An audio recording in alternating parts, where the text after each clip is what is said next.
let's move on to the better news now. And that is a game that was announced this morning, early this morning. West Coast was probably sleeping.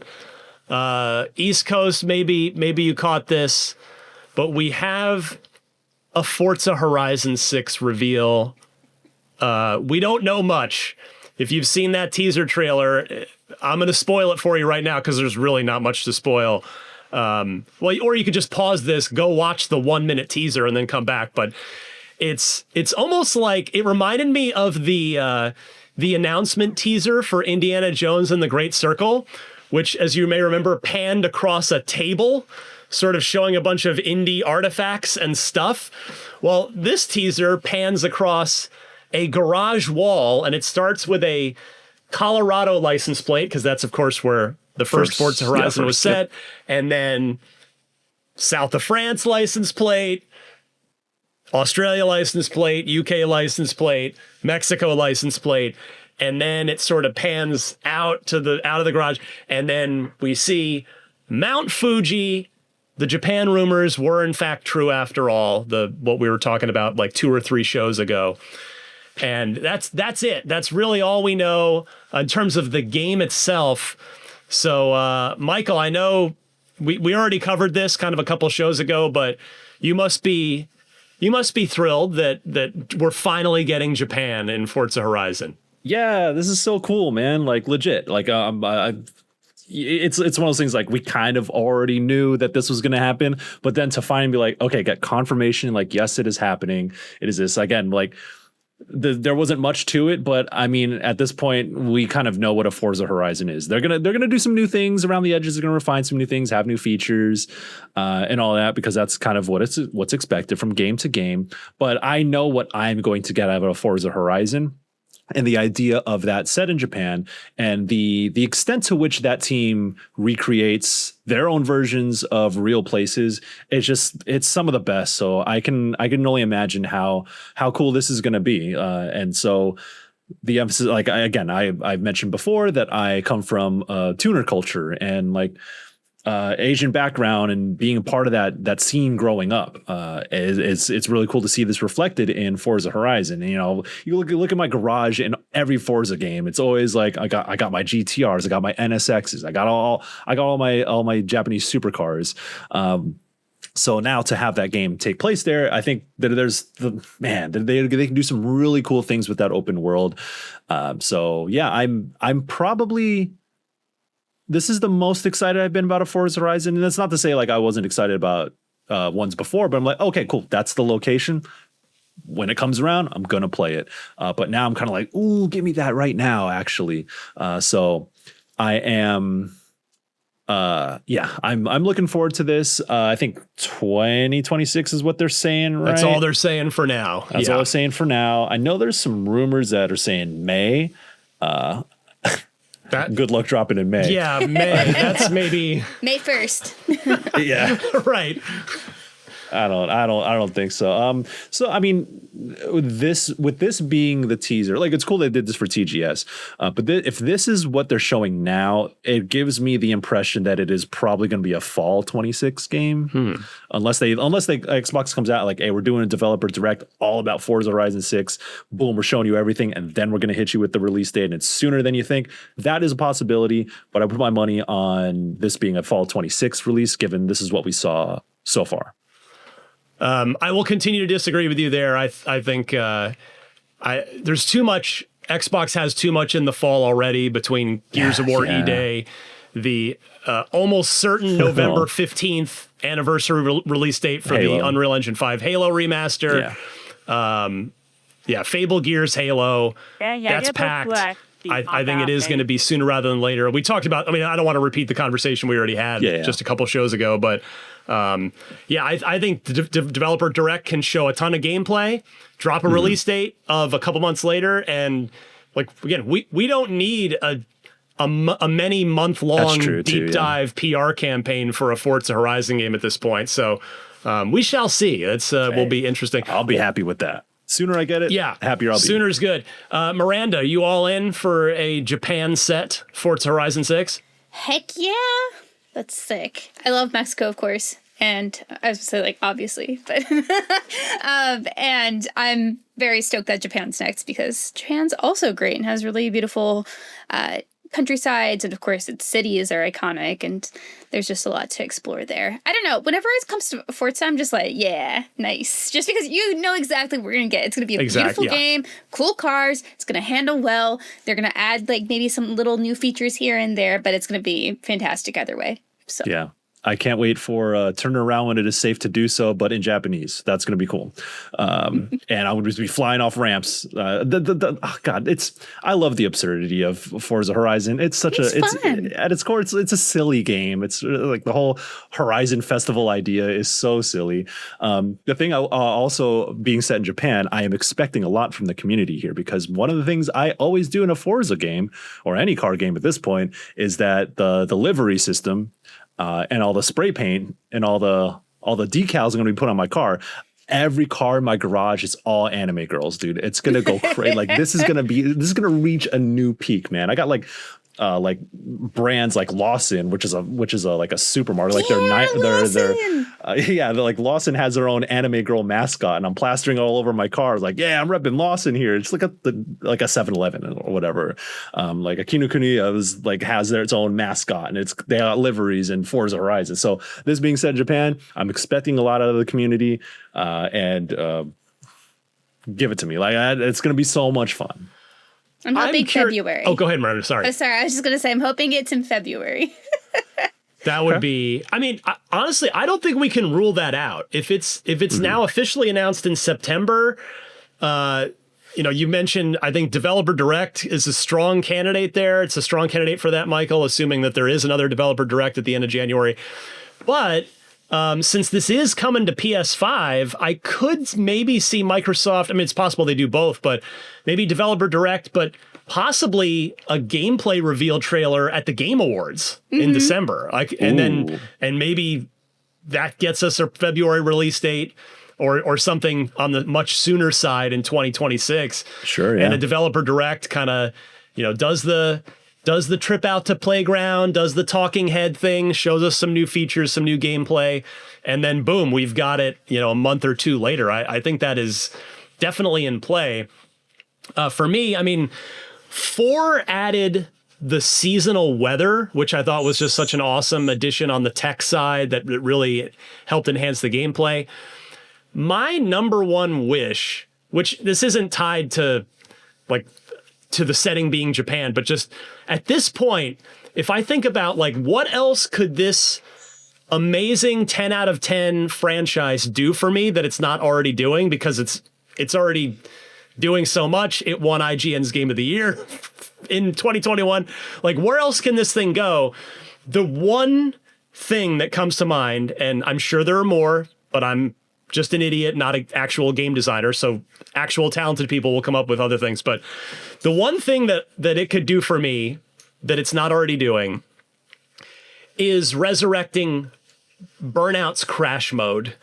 Now I know that probably gets into a place that maybe is not going to be possible because they have actual real life licensed cars, and those companies probably don't want people purposely crashing those cars. But maybe they could just have fictional created cars that, just from fictional brands in the game, and bring back crash mode. That's the only thing. They already kind of absorbed the soul, like Shang Tsung. They absorbed the soul of, except in a nice way, of Project Gotham Racing. Yeah. So Burnout would be the next one that I would want them to come for, since EA's not making a Burnout game seemingly ever again. So I'm really curious what they're probably not doing that, but that would be my wish. So I'm with you in that. I would love that, but I will say Forza is a pretty brand safe franchise. And I don't think they want to encourage bad driving habits, but what chains together my points combo and how I get progress in my cars is by tearing down the entire city and drifting through the open plains and tearing down the entire environment. But crashing, nah, that's off limits, man. You can't be doing that. you can't, I know you're right. It's wishful thinking, but yeah, for sure. You never know. I feel you. You never know. Right. Thank you. The kind of one other thing to cover here is the exclusivity of this. So the teaser just says Xbox and Xbox Game Pass.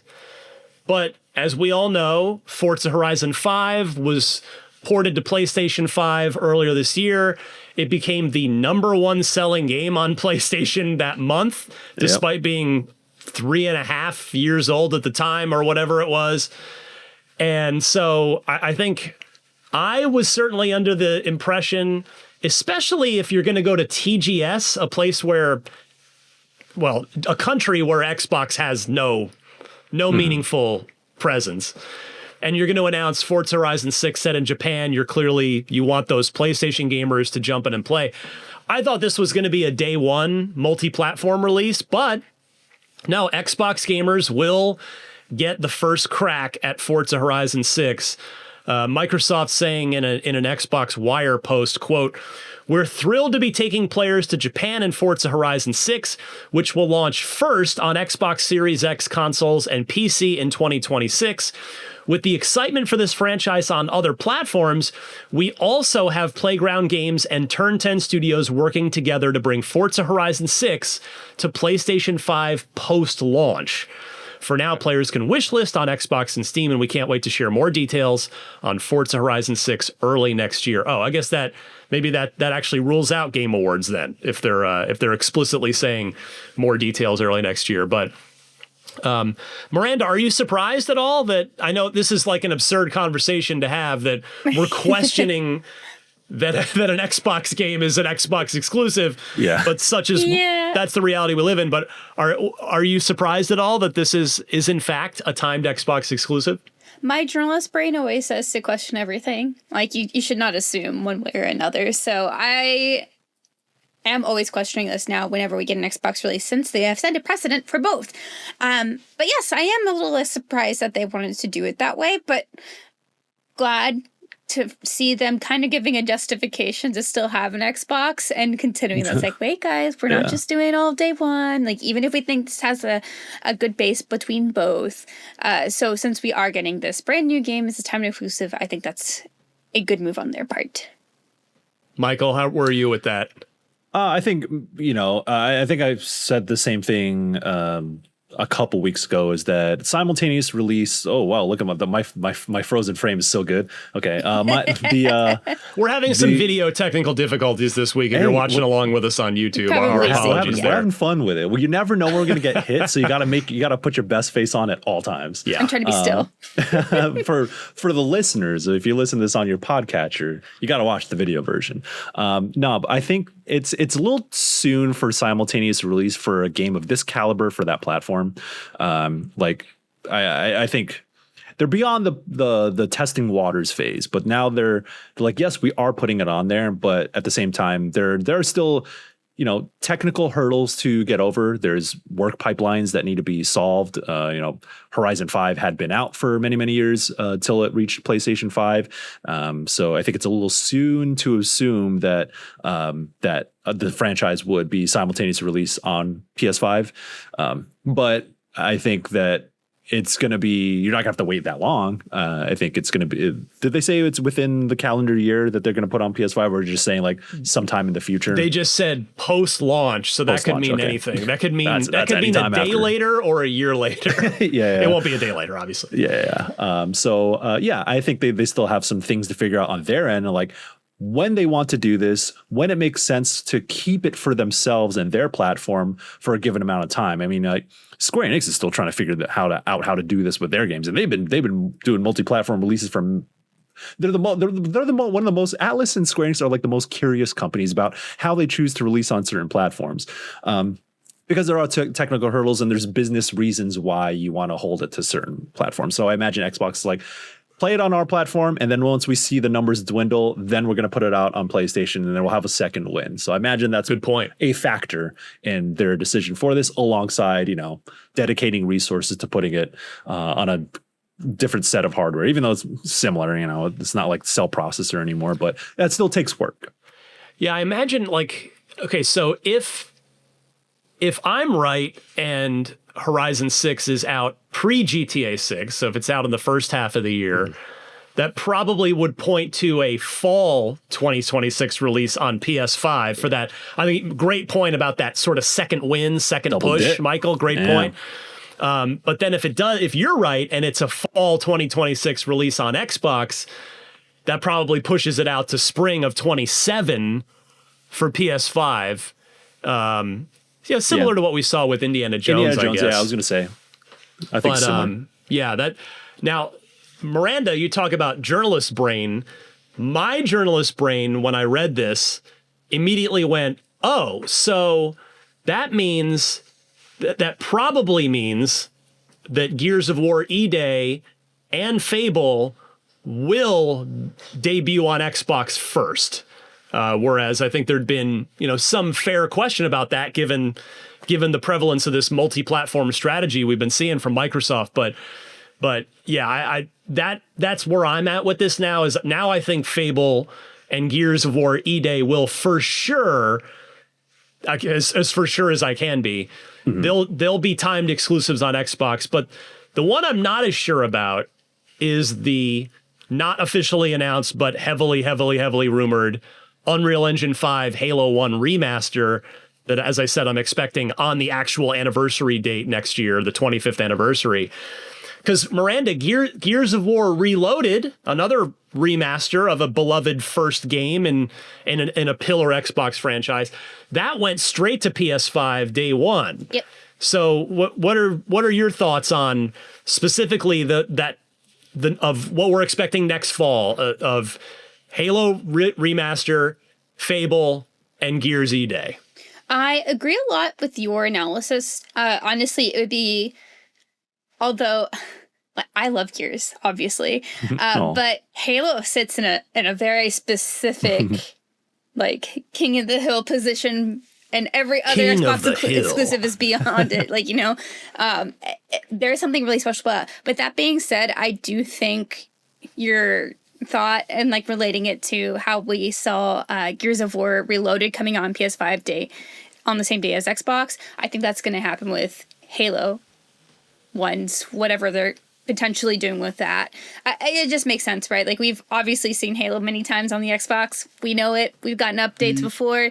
I think this is going to be their opportunity to say, hey, Xbox fans, you love this. Get your PlayStation friends to come play with you now. And that's exactly what they did for Gears of War. So I think that's what they're going to do for this one as well.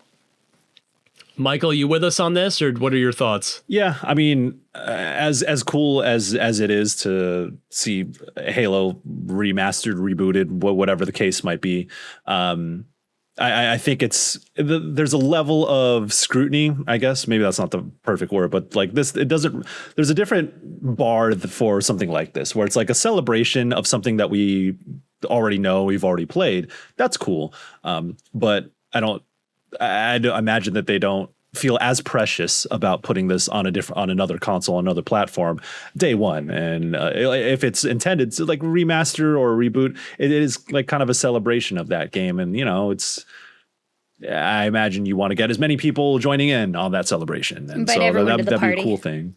Yeah. Everyone's invited to that party, but the VIP section, if you want to play Forza Horizon day one, that's floor 2. And you gotta have your Xbox card up. Your name's got to be on the list. Yeah, your name's got to be. Give us your gamer tag and get whitelisted to get up there. But I think that would be the smart move to do. And it's.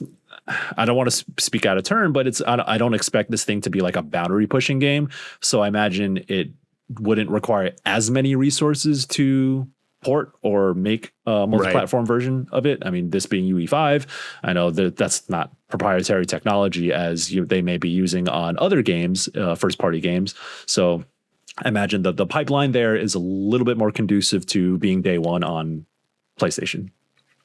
Our super producer Tayo he just had some Halo 1 multiplayer footage up from, I think it was from Master Chief Collection. Yeah. And I just started not hearing either one of you anymore. Same. And I just started watching. I was just like, now I want to play Halo. He was like, But, it's Blood Gulch. the fields where we were raised, Yeah.